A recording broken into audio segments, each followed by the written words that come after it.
Yeah, no, it definitely is, and it's actually also quite special if you know, and you know, how many great managers Liverpool had. But I also said last week, I think that I hope they don't only remember me in 1, 2, 3, 4, 5 years only for this. We are hoping to do more special things than this, and it also says the luck I had that I inherited a very good squad and a very good staff to continue getting the results that Jurgen had here as well. What's the latest on Alisson?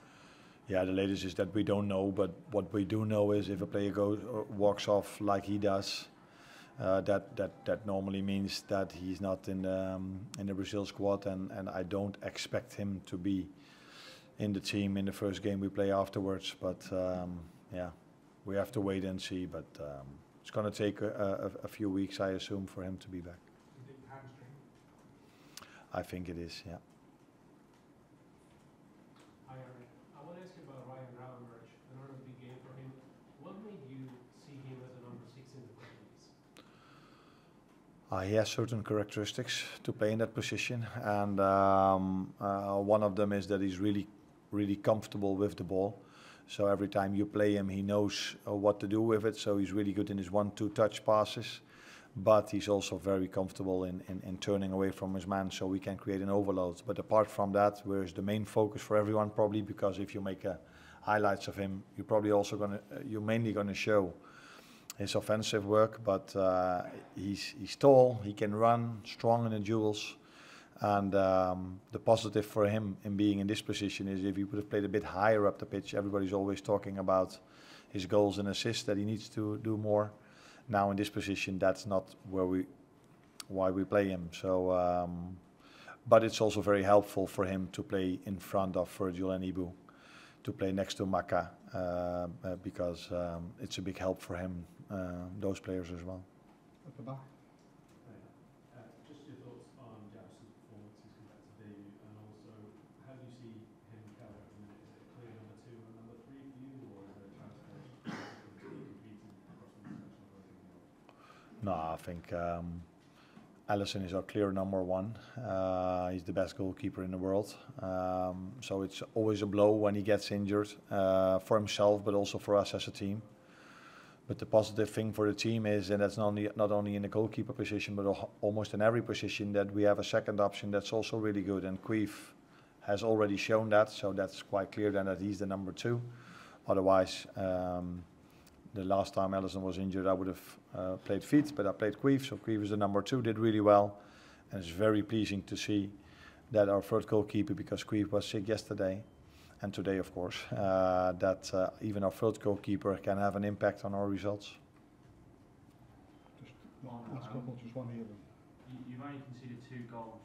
Everyone associates the devastating attack of Liverpool, but what's been the secret there? Because last season there was quite a few times where Liverpool conceded the first goal and got involved in kind of a basketball match, but that hasn't seemed to happen.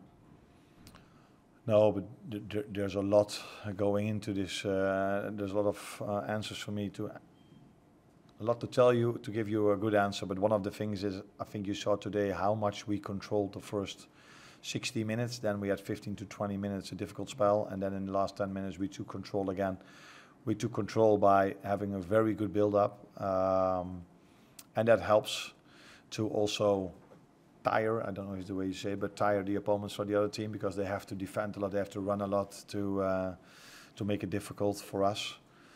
And then the work rate our attackers, midfielders put in is, I think, also extraordinary. And that combination with a few other things, because it's also the quality of the centre-backs and the goalkeeper, leads to so many clean sheets. Just one there and then one here and then we're away. Can I just check on Alexis McAllister, please? He took off at half-time. Was that an injury? Was that a concern? Yeah, he went off because of an injury, but how bad it is, that's difficult for me to judge at this moment. He could continue playing, like you saw, because it didn't happen 1 second before half-time. But he felt it a bit too much, and he said, I don't think it's good to keep on playing, because you never know if I make it worse. Now, what is the exact situation? Can he go to Argentina? Can he play over there? That's difficult for me to tell you now. Was it a hip injury? No, I don't think so. What is this? The groin area, I think. Yeah.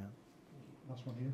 Hi, what we played 7 minutes, but he somehow installed energy to that midfield. So, what do you think of his performance?